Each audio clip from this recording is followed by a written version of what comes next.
Brett, how important were JJ and Ersan in that turnaround late in the third and in the fourth as well?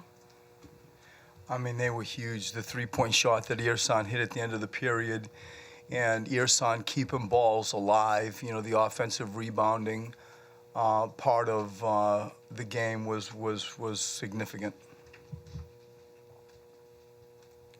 I know you guys talked a lot about knowing what to expect from Miami coming to this game, but did you learn anything from your team today? Did you feel like this is what they were made of, or did you discover something new with the way they handled things, kept their composure, and were able to grind this one out today? To me, the thing that most stood out is we flipped our whole discipline in the fourth period. We guarded, we stayed way more with our rules and our game plan than we did in the first three periods. The fact that you can actually win a playoff game with this volume of turnovers is mind-boggling. And, we settled down in the fourth period and had only three. And the execution that the team showed when it mattered with, some small pick and roll stuff offensively won us the game. Joel Embiid's presence at the rim in the fourth period won us the game. And, the fourth period, you asked the question, like, what do you learn? The first three periods, I was shocked to look up at the scoreboard and not feel like you're just down 15, 14, 18, given the way the game went. And the fourth period execution and determination is what most stands out in regards to what did I learn. Coach, with a team that continues to grow, is this something that can build the confidence of a team that you can win a game like this with, like you said, that amount of turnovers, shooting the ball the way you did? It's one thing when things are going smoothly, but moving forward, what kind of confidence does this give your team? I think it does provide a platform of sort of future growth. I get really excited. I'm shocked that we won this game. We really didn't have a right to win the game. I thought that defensively in the first three periods, we were a C-. I thought that our turnovers were an F, and yet, we come out the other side with a win against an amazing sort of organization of winning and culture and history. To win two games on the road in the playoffs, let alone down here in Miami, it's a real statement. I get excited because I can see we can take this portion of the NBA season and use it as a way to continually improve. I see so much in so many areas, individually, team, that we need to improve on and in if we want to keep moving forward. And so the growth of the team, will it provide a platform to move on? That probably. But I really internally get excited because I can see how much growth we really have to grow and give as this thing plays out. Coach, I'm just wondering, how do you assess or react to that skirmish in the second quarter with Ben and Robert and James Johnson and, all those guys getting involved? It was always going to happen. You didn't have to be sort of a mystic to predict what this game was going to look like. And, the discipline of, no bench clearing and no ejections, that was what was most on my mind and we spoke of. In my former life, we all remember Robert Horry hip-checking Nash into the scorer's table and, Boris and Amari stepping on a court. Phoenix probably would have won the NBA championship that year. And, the discipline of how do you react to what was always going to be a physical game and stay at some level composed was important to us. And I thought we were okay. We can get better. But it was always going to be a part of this game's landscape. I know you talked to us about that before practice yesterday. Did you also talk to your group about, hey, stay composed if X, Y, Z happens? Always. We're always talking about it. I'm always talking to my assistant coaches about policing the bench. As a staff and as a team in managing the anxiety and the physicality that this game was always going to have is, it's just part of my job. And I hope we did it okay. Right. Everyone gets that Ben and Joel are elite talents. That's obvious. Why? There just doesn't seem to be a learning curve with these guys. They just seem like even in this atmosphere on this stage, they just seem to rise to it. What is it about those two guys that they never really seem to feel? They never seem to show growing pains. I mean, I bet there's a common denominator when you start studying great players. Like I think that those two players, and I do not use that word lightly, I think that those two players have the chance to be great, and they are ours. To look at those two guys, and Joel has got no right to be doing some of the things that he's doing. Like tonight, I thought he'd come back to earth a little bit offensively. Like he did struggle offensively, but he was massive defensively. I think Ben's composure down the stretch, and I didn't take him out. And he's one of these rare athletes that rarely do I say, oh, Ben Simmons is tired. He doesn't seem to fatigue, blatantly.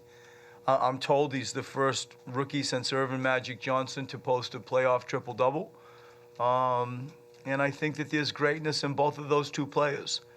And they're fantastic teammates. They coexist well. The whole territorial side of NBA basketball and, how you deal with fame and notoriety, that in itself is an evolution and part of what I really pay attention to coaching. How do you grow those two guys together? And they need each other. They need each other, and they understand that. And I think that those two guys were exceptional tonight, mentally, physically, and certainly, drove the win home. Coach, even in Game 2, which the Heat won, you guys have closed these past 3 games strong with really game-changing runs. Can you explain what's been the reason for that? Why you guys have been the team that's been able to be the strong finishers? I think it's something that's been trending, over. We won 17 games in a row, and the Miami Heat came into our building and beat us, and they did it in a way that we hadn't experienced, for probably a month and a half. And I feel that we have been trending in a way that the fourth period execution, the fourth period mentality, defensively driven, has been our sort of identity. And then you go to the other side and you say, well, we did a pretty good job of not turning the ball over. 3 turnovers by our standards is an A+. And I thought that we executed some of our play calls down the stretch well, putting JJ and Ben in some pick and rolls. And, we had a few key baskets late, executing our sort of half-court world. And I don't know, it's just a combination of both sides of the ball, and the way things have been trending, say, in the past month and a half, gives me tremendous confidence that that's what we're emerging to be. I don't think that this was an outlier. Brett, you were saying you didn't expect to win this game. It didn't seem like it was going to happen, and also that they had that volume of turnovers. We haven't seen you guys have a game like that in a while. What do you attribute that to? The first 3 quarters, the kind of scattered nature of it. I mean, we all go back and I assume you do too. You watch the Washington-Toronto game, and then you see the Boston-Milwaukee game. And if any of us were to walk out of our living room or here and say, oh, that's amazing, I never expected that. That's not how I see it. Like, that's the fight NBA athletes and players give, especially at home. And so coming into this game this afternoon, you're going to get the Miami Heat's best.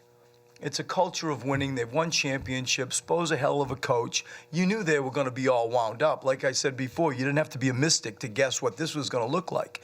And they jumped us, and we didn't handle it well. And we had multiple turnovers.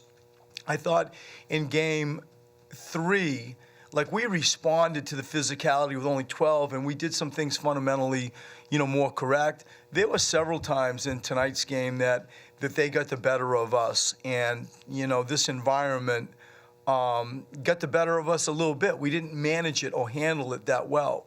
And to one of the journalists' points a moment ago, it's where I get excited. I feel like we have so much more to grow and give. And when you look at sort of like the heart of the team, the passion of the team, they really enjoy each other's company and they fight for each other. They really fight for each other.